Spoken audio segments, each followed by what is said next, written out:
Interpleader suit, Section 88, Order 35 of Civil Procedure Code.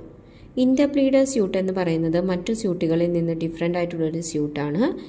നമ്മൾ civil കോർട്ടിലാണ് ഈ ഒരു സ്യൂട്ട് ഫയൽ ചെയ്യുന്നത്. സാധാരണ സ്യൂട്ട് ഫയൽ ചെയ്യുന്നത് പ്ലെയിൻറ്റിഫാണ്, എഗെയിൻസ്റ്റ് ഡിഫൻഡൻ്റ് ആണ് ഫയൽ ചെയ്യുന്നത്.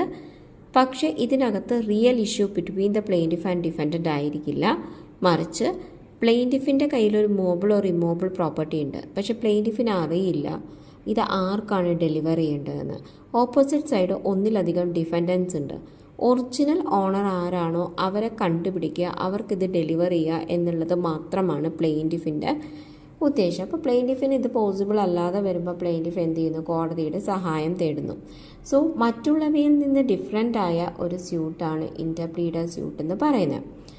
So interpleader suit section 88 order 35 of civil procedure കോഡിലാണുള്ളത്. ഇൻ്റർപ്ലീഡർ സ്യൂട്ട് എന്ന് പറയുന്നത് ശരിക്കും a suit in which several claimants who are claiming property against each other. അപ്പോൾ റിയൽ ഡിസ്പ്യൂട്ട് എന്ന് പറയുന്നത് ആര് തമ്മിലല്ല, പ്ലെയിൻറ്റിഫും ഡിഫൻഡൻറ്റും തമ്മിലല്ല. ഡിഫൻഡൻസ് ആണ് അവിടെ ഇഷ്യൂ വരുന്നത്. പ്ലെയിൻറ്റിഫിന് ഒബ്ജക്റ്റ് എന്ന് പറയുന്നത് to get claims of rival dependent and dedicated എന്നുള്ളതാണ്. അപ്പം അവിടെ എന്താണ് പ്രശ്നം എന്നുള്ളത് അത് സോൾവ് ചെയ്യുക എന്നുള്ളത് മാത്രമാണ് അവിടുത്തെ മെയിൻ ഇഷ്യൂ എന്ന് പറയുന്നത്. അപ്പോൾ ഇവിടെ നമ്മൾ പറയുന്നുണ്ട് ഇൻ്റർപ്ലീഡർ സ്യൂട്ട് എന്ന് പറയുന്നത് real controversy of the dispute is not between the plaintiff and the defendant but rather between defendants only. Defendants തമ്മിലാണ് മെയിൻലി ഇഷ്യൂ വരുന്നത്. അപ്പം ഇവിടെ നമ്മൾ നോക്കുമ്പം ഇൻ്റർപ്ലീഡർ സ്യൂട്ട് ഫയൽ ചെയ്യുമ്പോൾ ഇവിടെ ആർക്കാണ് ഇതിൻ്റെ ഗുണം കിട്ടുന്നത്? ഡിഫൻഡൻസിന് മാത്രമാണ് ഗുണം കിട്ടുന്നത്. ഇവിടെ പ്ലെയിൻറ്റിഫിന് കിട്ടുന്ന ഗുണം എന്താണ്? അതായത് ഡിസ്പ്യൂട്ട് ബിറ്റ്വീൻ ഡിഫൻഡൻറ്റിനെ സെറ്റിൽ ചെയ്യാൻ പറ്റും എന്നുള്ളതാണ്. സോ പ്ലെയിൻറ്റിഫ് എന്ന് പറയുന്നത് ഒരു ഇമ്പാർഷ്യൽ പേഴ്സൺ ആയിരിക്കും. പ്ലെയിൻറ്റിഫിന് അവിടെ നേട്ടം ഉണ്ടാക്കേണ്ട കാര്യമില്ല. അപ്പം പ്ലെയിൻറ്റ് സാധാരണ രീതിയിൽ ഓർഡർ 35 റൂൾ 1 അനുസരിച്ച് പ്ലെയിൻറ്റ് ഫയൽ ചെയ്യുന്നു. ഒരു പ്ലെയിൻറ്റിഫ് അല്ല ഒന്നിലധികം പ്ലെയിൻറ്റിഫ് ഉണ്ടാവും, ഓപ്പോസിറ്റ് സൈഡ്സ് ഒന്നിലധികം ഡിഫൻഡൻസും ഉണ്ടാവും. Interpleader എന്ന് പറയുന്നത് must also categorically state that there is no collusion between the parties to the suit, that is the plaintiff and any of the defendant. അപ്പോൾ interpleader എന്ന് പറയുന്നത് must specify in the plain the claims made by the defendant severally and should express his willingness to bring the property. അപ്പോൾ plaint കൃത്യമായിട്ട് പറയണം movable പ്രോപ്പർട്ടിയാണ് അത് കോടതിയിൽ കൊണ്ടുവന്ന് ഇത് എന്ന് ആർക്കാണ് ഡെലിവർ ചെയ്യേണ്ടതെന്ന് കണ്ടുപിടിക്കുക. ഇമ്മൂവബിൾ ആണെങ്കിൽ അതിൻ്റെ ഡോക്യുമെൻറ്റ്സ് പ്രൊവൈഡ് ചെയ്യുക. അതിനുശേഷം ഇതിന് കറക്റ്റായിട്ടൊരു ഡെസിഷൻ എടുക്കാൻ വേണ്ടി കോടതിയോട് പറയാം. അപ്പം ഇത് ഒരു ഡെസിഷൻ എടുക്കുമ്പോൾ കോടതി എടുക്കുന്ന ഡെസിഷൻ കറക്റ്റ് ആവുകയും ഒറിജിനൽ ഓണറിൻ്റെ കയ്യിൽ ഇത് കറക്റ്റായിട്ട് എത്തുക എന്നുള്ളത് മാത്രമാണ് പ്ലെയിൻറ്റിഫിൻ്റെ ഉദ്ദേശം. ഇനി പ്ലെയിൻറ്റിഫ് ഇൻ്റർപ്ലീഡർ സ്യൂട്ട് ഫയൽ ചെയ്യുന്നതുകൊണ്ട് എന്ത് ഗുണമാണ് ഉണ്ടാവുക പ്ലെയിൻറ്റിഫിന്? Interpleader in the prayer clause of his plaint must pray the honorable court to grant him the cost incurred by him by instituting the suit and also any other charges. അതായത് ഒരു suit കോടതിയിൽ file ചെയ്തപ്പോൾ എന്ത് ചിലവാണോ പ്ലെയിൻറ്റിഫിന് ഉണ്ടായത് ആ ചിലവ് കിട്ടണം എന്നുള്ളത് മാത്രമാണ് പറയുന്നത്. ഇനി ആർക്കാണ് ഇൻ്റർപ്ലീഡർ സ്യൂട്ട് ഫയൽ ചെയ്യാൻ പറ്റാത്തത്? ഒരു ഏജൻറ്റിന് പ്രിൻസിപ്പലിനെതിരെയോ ടെനൻറ്റിൻ്റെ ലാൻഡ് ലോണിനെതിരെയോ ഒന്നും ഇൻ്റർപ്ലീഡർ സ്യൂട്ട് ഫയൽ ചെയ്യാൻ പറ്റില്ല.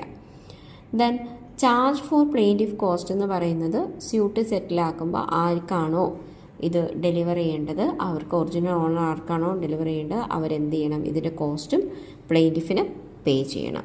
ഇനി ഇൻ്റർപ്ലീഡർ സ്യൂട്ട് നമ്മൾ കോർട്ട് ഫയൽ ചെയ്ത് കഴിഞ്ഞു, അതിന് ഡിസ്മിസ് ചെയ്ത് കഴിഞ്ഞാൽ അത് അപ്പീലബിൾ ആണ്. നമുക്ക് അതിന് അപ്പീൽ പോകാനുള്ള പ്രൊവിഷൻ CPC-ലുണ്ട്.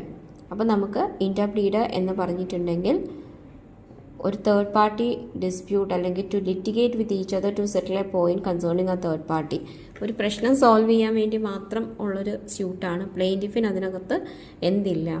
ഇഷ്യൂ ഇല്ല. So the real dispute is not between the plaintiff and the defendant but amongst the defendant. Interpleader suit എന്ന് പറയുന്നത് പ്ലെയിൻറ്റിഫിൻ്റെ പൊസിഷൻ എന്ന് പറഞ്ഞാൽ ഇമ്പാർഷ്യൽ പൊസിഷനാണുള്ളത്. ഇവിടെ ഒരു സംഭയ വേഴ്സസ് സുബ്ബറെഡ്ഡി എന്ന് പറയുന്ന 1952 കേസുണ്ട്. അതിനകത്ത് കൃത്യമായിട്ട് പറയുന്നുണ്ട് പ്ലെയിൻറ്റിഫിന് ഒരു ഇൻട്രസ്റ്റ് ആ കേസിൽ ഉണ്ടെങ്കിൽ അത് ഇൻ്റർപ്ലീഡർ സ്യൂട്ടല്ല. And interpleader suit will not lie if the plaintiff has any interest in the subject matter of the suit.